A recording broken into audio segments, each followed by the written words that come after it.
Judulnya Empowered by the Holy Spirit, artinya diperlengkapi oleh Roh Kudus atau lebih tepat ditenagai oleh Roh Kudus. Kalau kita punya sumber kekuatan Roh Kudus, kita bisa berlari tanpa lesu, kita bisa berjalan tanpa lelah. Dan saya bersyukur untuk kali kesekian, berapa ribu kali saya khotbah, berapa puluh tahun saya ikut Tuhan Yesus, saya mengalami kekuatan ekstra dari Roh Kudus. Amin Bapak Ibu sekalian. Nah, beritahu sebelahmu, kamu sudah penuh Roh Kudus atau belum ya? Kamu sudah penuh Roh Kudus atau belum? Apa artinya penuh Kudus? Artinya dipimpin oleh Roh Kudus. Baik, saya akan mulai dari yang pertama. Mengapa kita harus dipenuhi Roh Kudus?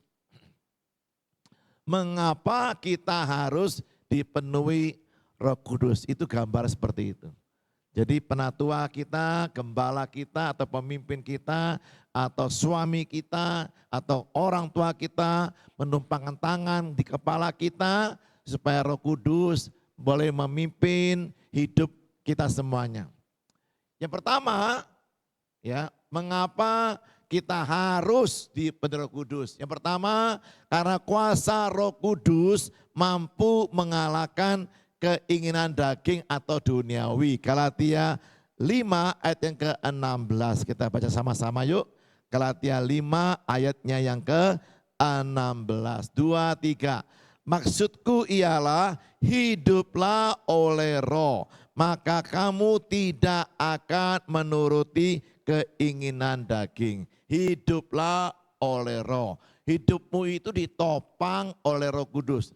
Saya beri gambar ini, Bapak Ibu sekalian. Gambar apa itu? Gambarnya pesawat ulang-alik. Seperti ini ya. Nah itu. Yang tengah itu pesawatnya. Ada penumpang di situ 5 orang, 7 orang itu. Namanya Challenger atau Atlantic dan macam-macam ya. Itu pesawatnya. Yang tengah itu putih. Nah yang 2 roket kiri kanan itu namanya roket booster. Solid rocket booster. Artinya roket pendorong, pengangkat.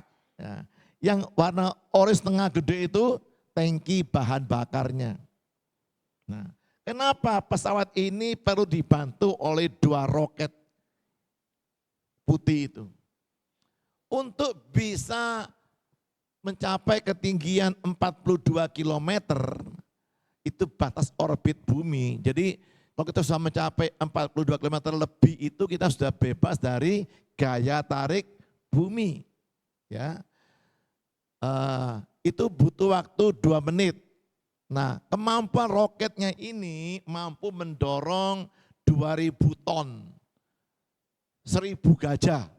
Ya. 1000 gajah itu didorong oleh ini. Tenaganya luar biasa.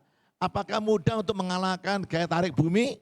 Susah, apalagi sampai ke luar angkasa, di luar pengaruh gaya tarik bumi. Itu membutuhkan daya dorong 2000 ton, kalau fisika itu namanya Newton ya, ada namanya Newton ya. Itu 2000 ton pokoknya itu untuk mendorong dia dalam waktu 2 menit mencapai 42 km, artinya bebas dari gaya tarik bumi. Dia zero gravitasi, apa tuh? Nol gravitasinya. Dia melayang-layang luar angkasa. Nah, Yesus itu bukan naik ke surga, Yesus tuh kata Alkitab, Yesus terangkat ke surga. Kenapa? Gaya tarik surga lebih kuat dari gaya tarik bumi. Kita tidak bisa mengalahkan keinginan daging kita ini. Sudah begitu kodratnya. Kita suruh milih, kamu milih makan uangnya orang atau makan dari hasil kerja sendiri, pasti orang lebih suka makan uangnya orang, ya, lebih gampang. Itu tidak usah mikir lama-lama. Untuk berbuat dosa tidak perlu sekolah, tidak perlu gelar master di bidang dosa, tidak perlu ya. Kita semua sudah jadi profesor semua, sudah jago-jago berbuat dosa. Nah untuk bisa mengalahkan keinginan daging itu, gaya tarik dunia itu, daya tarik dan gaya tarik dunia itu, kita butuh namanya kuasa dunamis itu Bapak Ibu. Kita butuh kuasa Roh Kudus yang bisa mendorong kita mengalahkan gaya tarik bumi. Amin. Nah ini ada ayatnya. Yohanes 16 ayat yang ke-13. Tetapi apabila ia datang, yaitu Roh kebenaran, Roh Kudus, ia akan memimpin kamu ke dalam seluruh kebenaran. Untuk bisa hidup dalam firman Tuhan, untuk bisa hidup dalam kebenaran firman Tuhan, kita butuh dipimpin oleh roket, ya. Booster itu, pendorong itu namanya dunamis itu, yaitu Roh Kudus.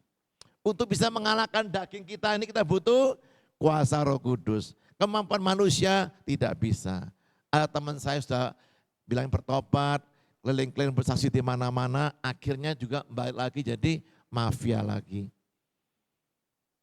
Ngobat lagi. Kok bisa ya? Iya.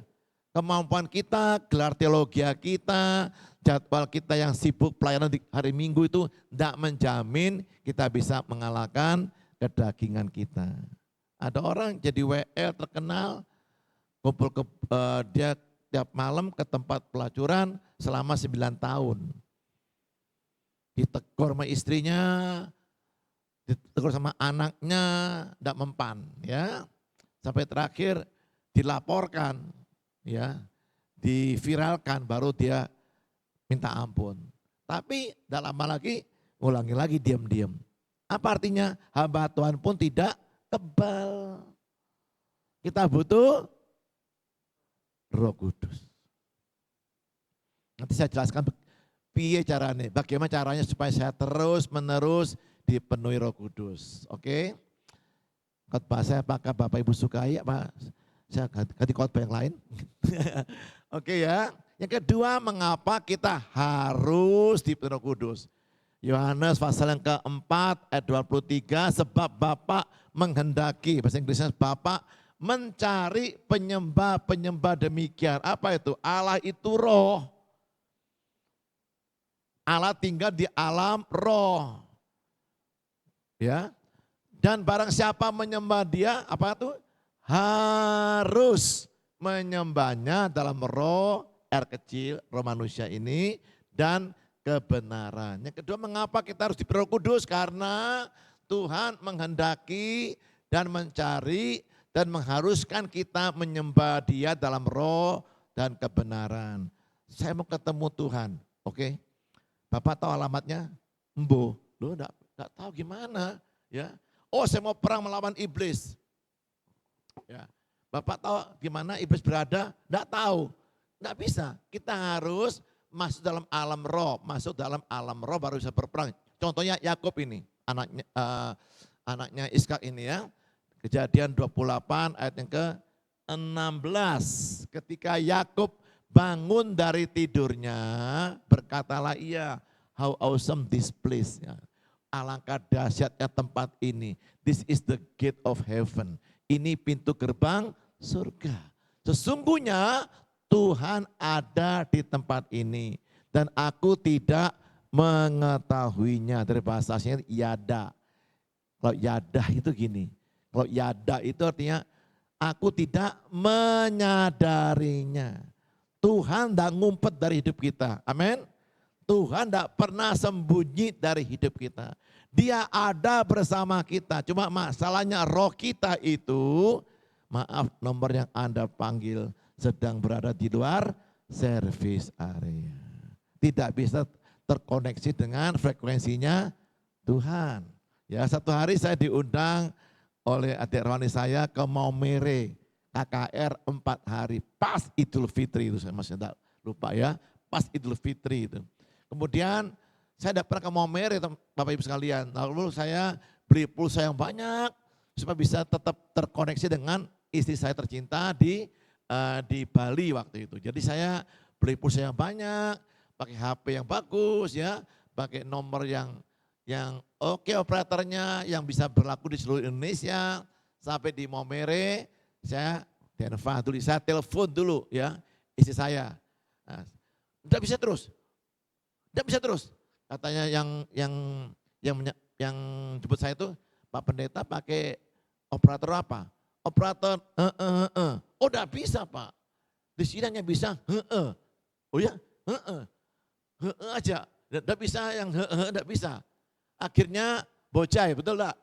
Pulsa saya banyak, handphonenya canggih, tetapi tidak bisa dikanggo telepon. Lah apa? Buat apa? Gerejanya canggih, tim musiknya luar biasa, yang memimpin pujian nih Mariah Carey mungkin, Celine Dionnya, singernya mungkin ya, yang main keyboard tuh David Foster mungkin, orang-orang hebat semuanya, soundnya mahal, ada apalagi mikrofonnya mahal, tetapi jemaatnya tidak bisa ketemu Tuhan. Buat apa? Amin. Buat apa? Bukan Tuhan yang ngumpet, bukan. Atau Tuhan tidak ada, bukan. Tapi roh kita tidak menyadarinya, awareness. Kalau teman-teman pernah belajar Bapak Ibu mengenai tubuh jiwa roh manusia, kita kenal bahwa dalam roh kita tuh ada 3 bagian utama. Ingat ya, ada 3 bagian utama dalam roh kita. Apa pertama itu? Awareness, kesadaran akan pencipta kita ya. Atau orang tua kita kandung.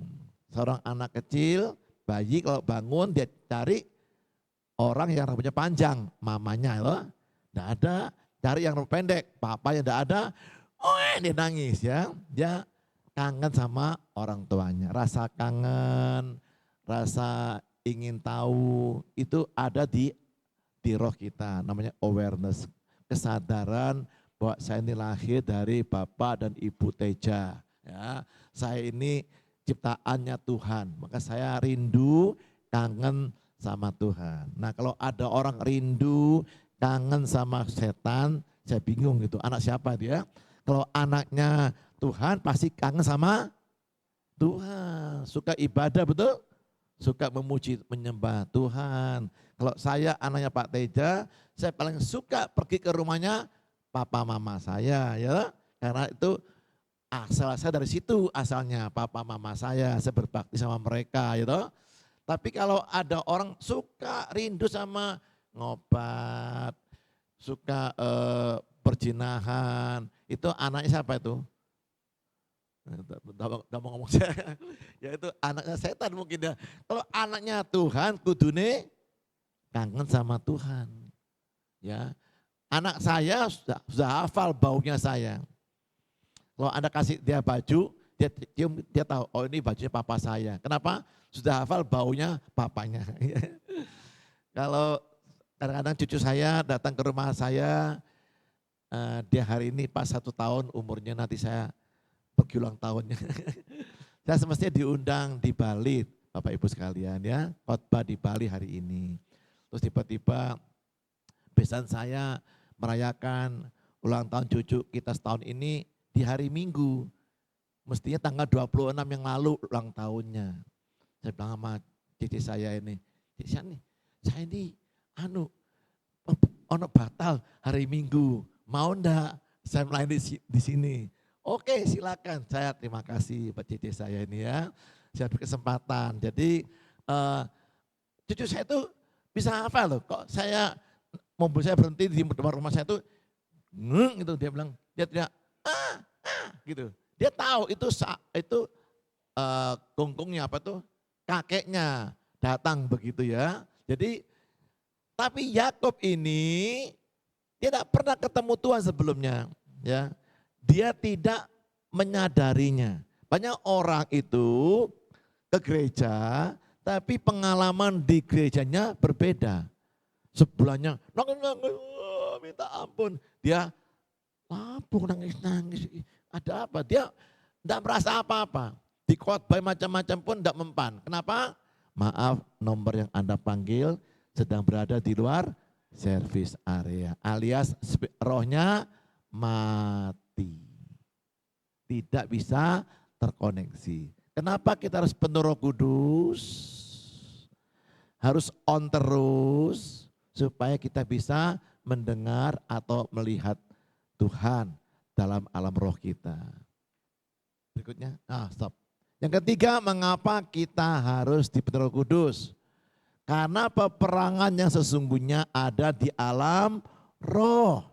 Kata Paulus, perjuangan kita, peperangan kita bukan melawan mertua kita, ya. Bukan melawan suami kita, bukan melawan orang tua kita, bukan melawan istri kita. Beritahu sebelahmu, perjuangan peperangan kita bukan melawan teman-teman kita, ya. Bukan melawan gembala kita. Amin. Kode amin ya. Peperangan kita bukan melawan mertua kita. Amin. Nah, bukan melawan orang tua kita. Amin. Bukan melawan gembala kita. Amin. Nah, tapi peperangan kita melawan pemerintah, penguasa, penghulu, roh jahat di udara. Jadi yang kita lawan itu roh jahatnya, bukan orangnya. Ya, kalau kita perang sama orangnya, Anda salah alamat, salah lawannya, ya. Satu hari ada 40 hari lamanya pagi dan petang Goliat menantang orang Israel di lembah. Jadi ini bukit, ini bukitnya Israel, ini bukitnya tentara Filistin, di lembah tengah itu ada lembah. Lembah tempat peperangan, ya. Kata Goliat, ayo nantang, ayo lawan saya satu lawan satu. Di manakah raja Israel Saul? Ngumpet di tenda. Saul, perangnya tidak di tenda, perangnya di lembah. Ya. 40 hari ditantang terus. Kita tidak bisa melawan iblis kalau Anda tidak tahu caranya atau alamatnya di mana itu iblis berada. Betul enggak? Oh, saya mau peperangan rohani. Lawan siapa? Lawan iblis. Tahu gimana caranya ketemu dia? Enggak tahu. Loh gimana? Ya. Kita tahu bahwa dia adalah tinggal di alam roh. Yang kita hadapi adalah lawan Allah di alam roh. Kita butuh bantuan Roh Kudus. Nah ini. Bahkan Yesus pun juga dibawa oleh Roh Kudus ke padang gurun untuk dicobai iblis. Untuk melawan iblis kita harus dibawa oleh Roh Kudus. Seperti pesawat tadi ya, pesawat itu dibawa oleh roket ke luar angkasa, ke luar orbitnya bumi, ke alam roh, baru kita bisa melawan iblis di alam roh itu. Jadi yang kita hadapi itu bukan manusianya, tapi roh apa yang menguasai orang itu, roh pelit, roh ngamuan, pokoknya yang ngangang itu, ngamuan, ngambulan, ngambekan, pokoknya yang serba ngah gitu ya. Ya, pokoknya orang yang kasar, dia ini orangnya baik, tapi ada roh lain yang kita harus perangi. Amin, Bapak Ibu. Nah, ya. Yang terakhir, mengapa kita harus penuh Roh Kudus? Yang terakhir, yang keempat, Roh Kudus memberikan dorongan keberanian. Dorongan, apa tuh? Roketnya itu mendorong kita untuk berani, untuk percepatan penuaian jiwa-jiwa. Kisah Rasul 1:8. Tetapi kamu akan menerima kuasa, dunamis, roket, dinamis, apa tuh kuasa, dunamis, kalau Roh Kudus turun ke atas kamu. Untuk apa? Kita diberi kuasa supaya kita bisa menjadi saksi, bukan supaya bisa berbahasa roh, bukan. Maaf Bapak Ibu ya, jangan seperti itu mengartikannya. Ya, kita diberi kuasa melalui Roh Kudus itu untuk bisa kita dimampukan menjadi saksi Tuhan. Kalau Yesus hanya selama dia hidup hanya di sekitar Israel, tapi kita lebih dari Israel, bisa keluar Israel sampai ke ujung bumi. Ya, itu seperti angin gending. Angin gending itu hanya ada di Probolinggo, ya. Itu namanya angin gending, bukan angin gendeng ya. Angin gending itu angin yang berhawa panas, kecepatannya 20 km per jam pada periode Juni sampai Juli. Mengapa Probolinggo terkenal sebagai kota mangga dan kota anggur? Karena hanya di Probolinggo yang ada fenomena ini, seluruh dunia tidak ada, hanya di Probolinggo. Yaitu ada angin dari puncak, dari gunung itu, angin dingin makin ke bawah makin panas, panas, panas, panas. Dia membantu penyerbukan jutaan buah mangga, serbuk mangga, dan mempercepat kematangan mangga di pohon dalam waktu singkat. Jutaan buah mangga tiba-tiba matang dengan cepat, dan itu buah mangga yang terbaik di dunia. Tapi butuh namanya angin gending. Saudara mau? Saya doakan yang agak-agak kurang suka cari jiwa, saya doakan supaya dikirim angin gending ya, angin gending, hawa panas. Kata teman saya, kata Pak Arifin itu kan papanya dari Probolinggo. Kamu tahu Johan, kalau di Probolinggo kena angin gending itu, ketika tenggorokan kering sekali, haus terus. Kenapa? Panas luar biasa hawanya. Beberapa atap seng terbang, pohon-pohon rubuh karena anginnya 20 km per jam kecepatannya, luar biasa ya. Tapi itu membantu mempercepat kematangan buah di situ. Itu membantu mempercepat penginjilan jiwa-jiwa untuk bertobat. Amin. Nah, Bapak Ibu tunggu sampai ada angin gending baru bersaksi. Cari jiwa. Jangan, mumpung masih sehat ini, ayo kita hidupnya jadi berkat bagi orang lain ya. Orang senang ketemu kita karena kita ini terkenal sebagai orang yang baik. Ya, dia itu orang Kristen. Mirip Tuhannya yang baik, murah hati ya toh. Anda suka cari musuh, suka berteman, suka membantu, suka menolong, suka mendengarkan curhatnya orang-orang, ya seperti itu ya. Ini kesimpulan saya, kita baca sama-sama ya, kesimpulannya 1, 2, 3.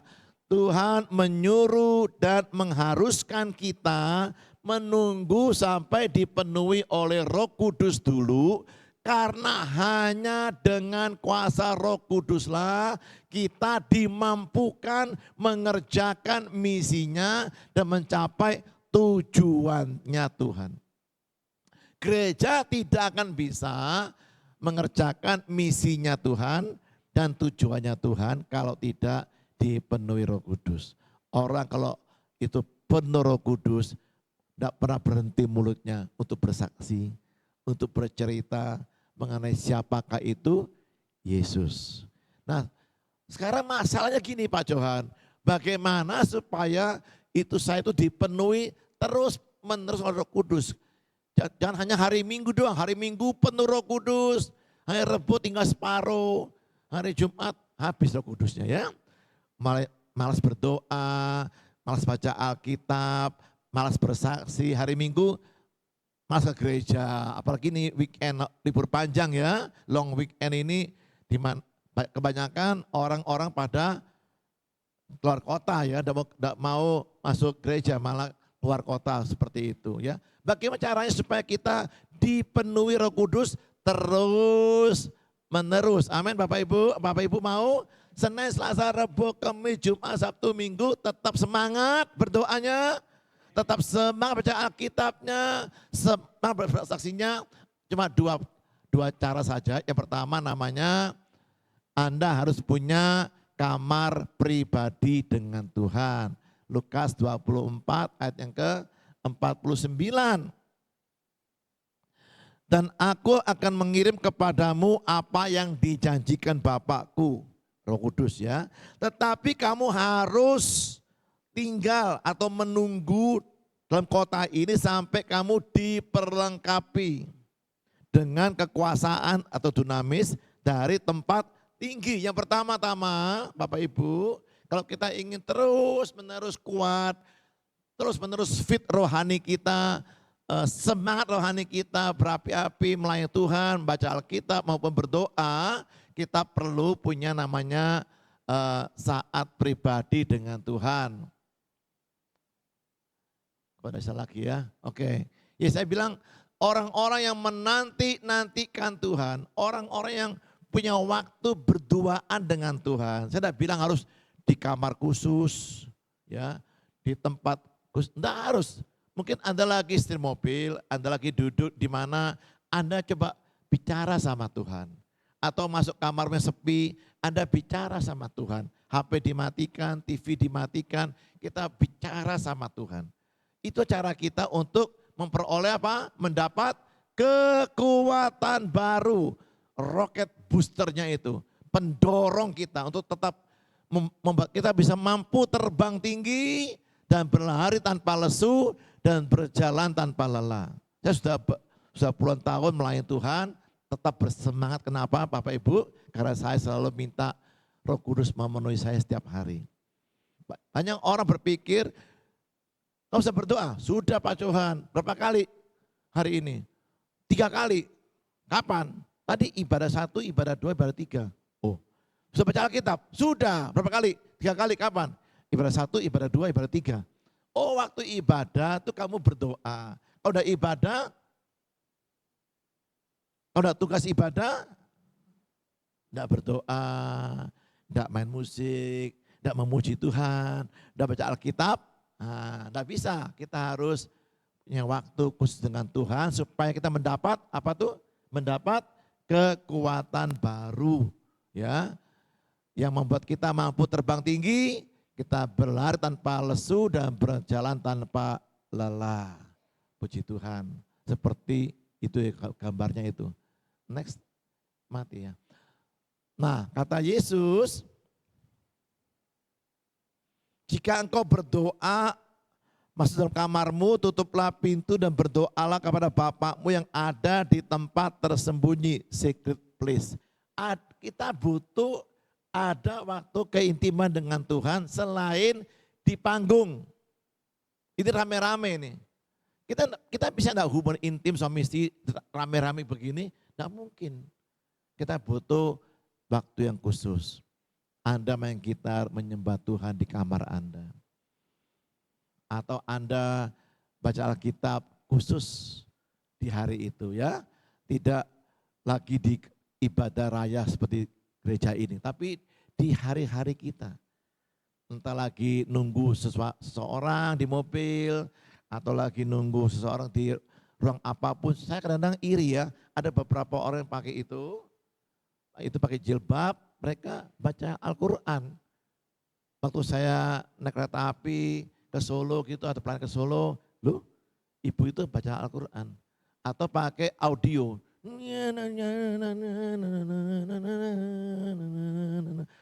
Waduh, saya merasa kayak saya tinggal di Mekah gitu ya. Depan saya gitu, yang sebelah sono buka Al-Quran. Yang belakang saya, waduh, saya lagi tinggal di mana? Di Mekah apa di Madinah atau di mana nih ya? Mereka tuh di mana-mana bawa audio Al-Quran atau kitab Al-Qurannya gitu.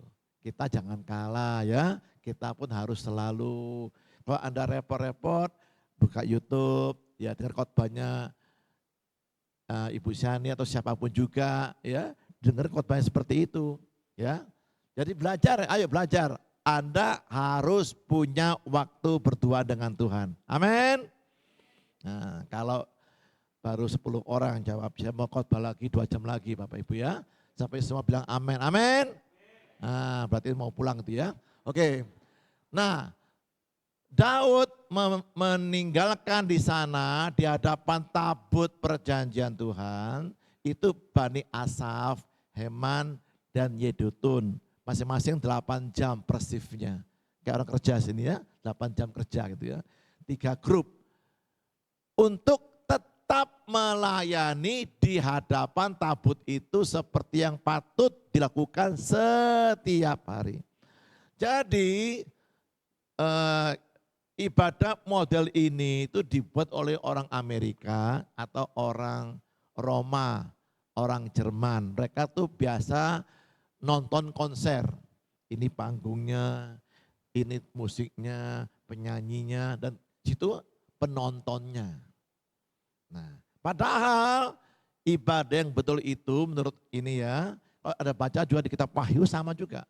Pemusiknya, penyanyinya menghadap siapa? Ke depan. Enggak seperti ini enggak. Ini ya di bawah sana semua menghadap ke Tuhan. Jadi Anda jangan muncul dulu di hadapan orang-orang sebelum Anda melayani Tuhan di hadapan Tuhan. Bukan di hadapan penonton. Kalau Anda main musik seperti ini, Anda mengharapkan pujian dari penonton. Tepuk tangan dari penonton. Jadi perlu teman-teman, saya tidak larang. Cuma Anda perlu ada waktu Anda melayani di hadapan Tuhan, bukan penonton. Saya baca Alkitab bukan depannya jemaat. Saya baca Alkitab di hadapan Tuhan. Kita perlu ada waktu berduaan dengan Tuhan, setuju? Amin. Kalau udah amin saya khotbah lagi 5 jam lagi. Ya.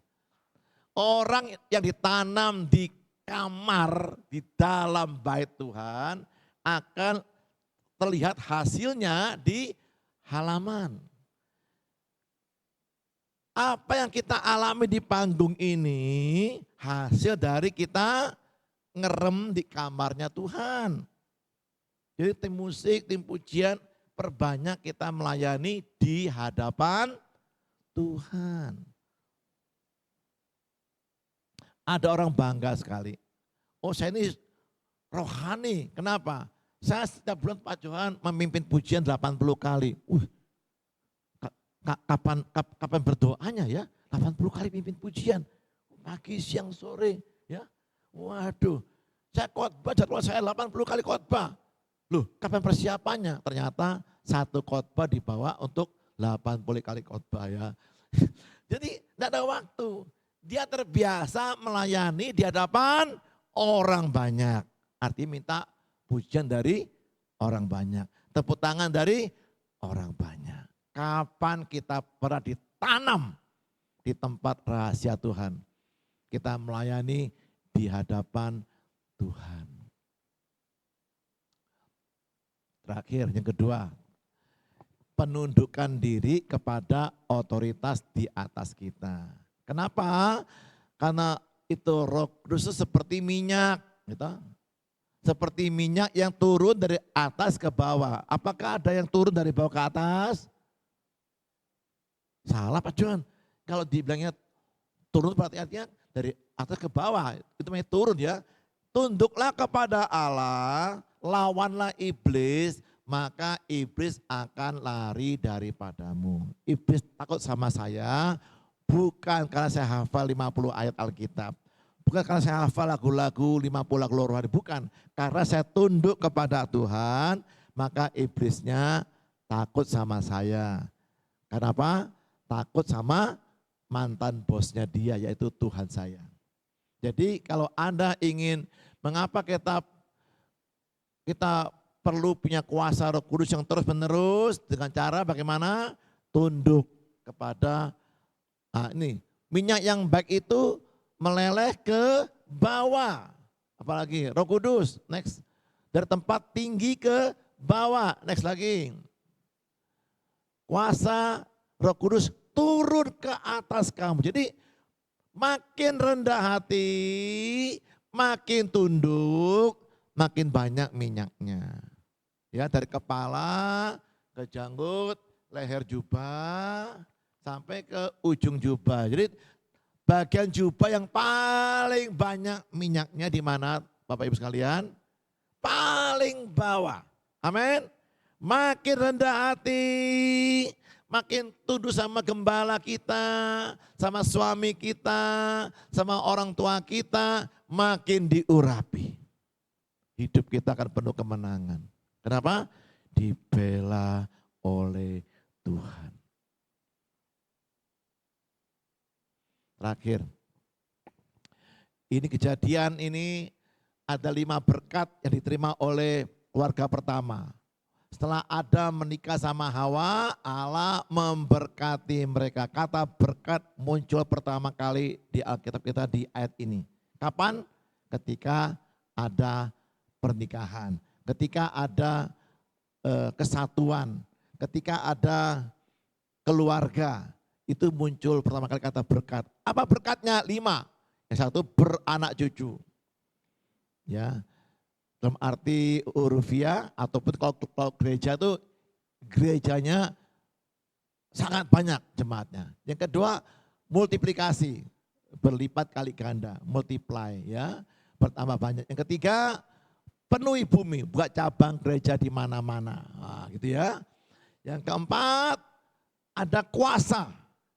Ya, ada kuasa mengalahkan setan. Yang kelima, otoritas. Nah, punya otoritas, wewenang untuk memerintah. Nah, kira-kira dari 5 ini berkat, ketika Adam Hawa berbuat dosa, yang hilang apanya? Berkatnya, yang hilang apa? Anak cucu bisa masih ya, tambah banyak masih bisa, memenuhi bumi masih bisa, mengalahkan setan, tidak ada lagi. Bukan dia ngusir setan, tapi malah setan ngusir dia dari Taman Eden, dia terusir maksudnya gitu ya. Yang kelima, otoritas tidak ada lagi. Buktinya kalau Anda ketemu setan, suster ngesot, suster kepeng, suster kecepit, kita yang lari apa setan yang lari? Nah, ya. Kenapa kau bisa hilang Pak Johan? Sama jawabannya saya. Di Kejadian 3 ayat yang kelima, ya.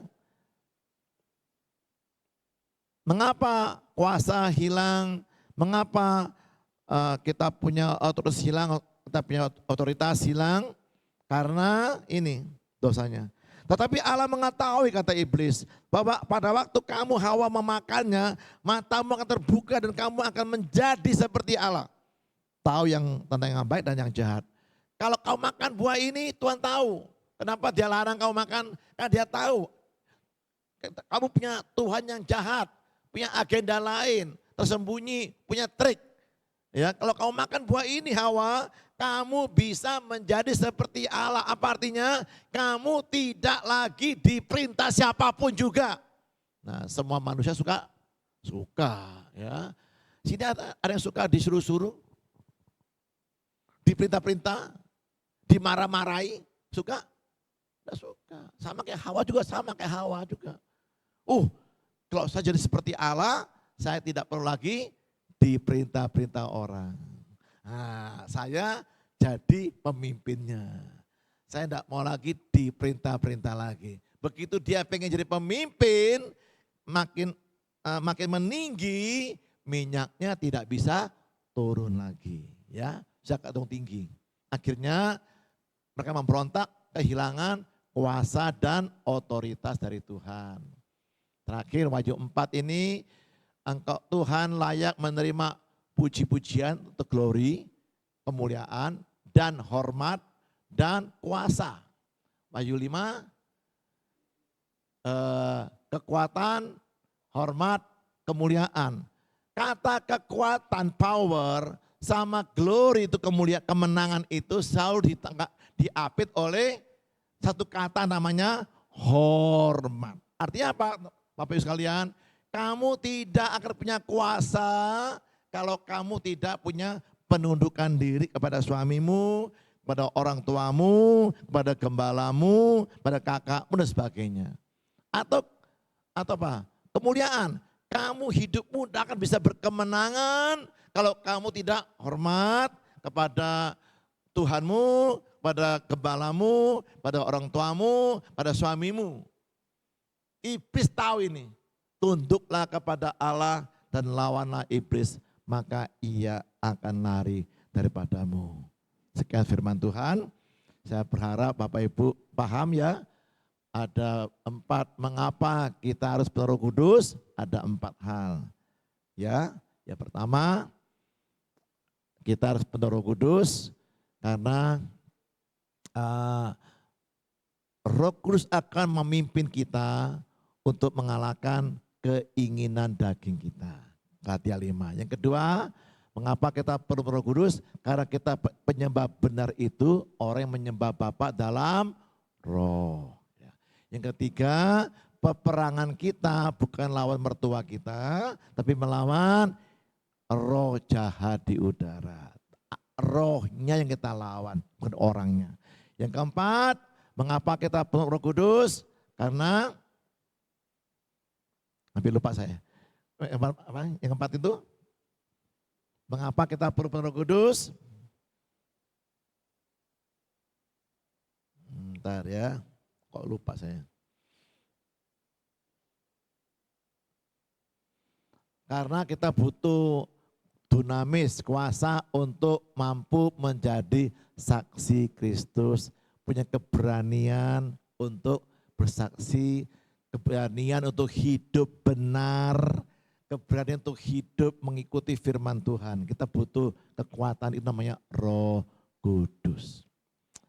Bagaimana supaya Roh Allah memenuhi kita terus menerus? Cuma dua toh. Yang pertama apa tadi itu? Kita harus punya saat waktu berduaan dengan Tuhan. Melayani di hadapan Tuhan, bukan orang banyak terus. Ya, yang kedua, kita harus punya penundukan diri. Makin tunduk, makin rendah hati, makin banyak minyaknya turun atas hidup kita. Selamat hidup penuh Roh Kudus. Kita berikan tepuk tangan bagi Allah kita. Haleluya. Mari semua berdiri, sama-sama berdiri. Kita berdoa ya. Mungkin nanti Bapak Ibu kan ada acara retreat ya. Saya berharap nanti di acara itu ada Bapak Ibu Gembala akan mendoakan Anda sekalian ya, mengurapi Anda sekalian.